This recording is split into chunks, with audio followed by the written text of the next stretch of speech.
Guys, എല്ലാവർക്കും ക്രേസിലോട്ട് സ്വാഗതം. ഇന്നത്തെ ഇവിടെ ഒരു അൺബോക്സിംഗ് ആണ്. ഞാൻ അച്ഛൻ്റെ അടുത്ത് കുറെ നാളായിട്ട് പറയായിരുന്നു എനിക്ക് സ്റ്റിക്കർ ബുക്ക് വേണമെന്ന്. അപ്പൊ ഞാൻ വിചാരിച്ച് അച്ഛന് സ്റ്റിക്കർ ബുക്ക്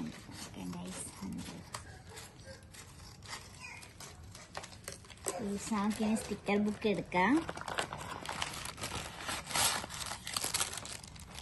ഇതാണ് ഗായ്സ് സ്റ്റിക്കർ ബുക്ക്. ഇതാണെങ്കിൽ എന്താ 4000 സ്റ്റിക്കേഴ്സ് ഉണ്ട് ഇതിൻ്റെ ഉള്ളിൽ തന്നെ. ക്ലിയർ സ്റ്റിക്കേഴ്സ് ആണ് ഗായ്സ്.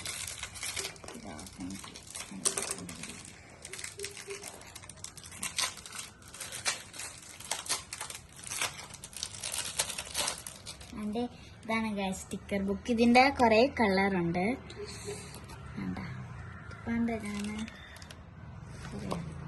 അപ്പം ഗായ്സ് ഇതാണ് സ്റ്റിക്കർ ബുക്ക്. അപ്പൊ ഇന്നത്തെ ഇത്രയുള്ളൂ. എല്ലാവർക്കും വീഡിയോ ഇഷ്ടപ്പെട്ടെന്ന് വിചാരിക്കുന്നു. ലൈക്ക് ചെയ്യുക, ഷെയർ ചെയ്യുക, സബ്സ്ക്രൈബ് ചെയ്യുക. ടാറ്റാ.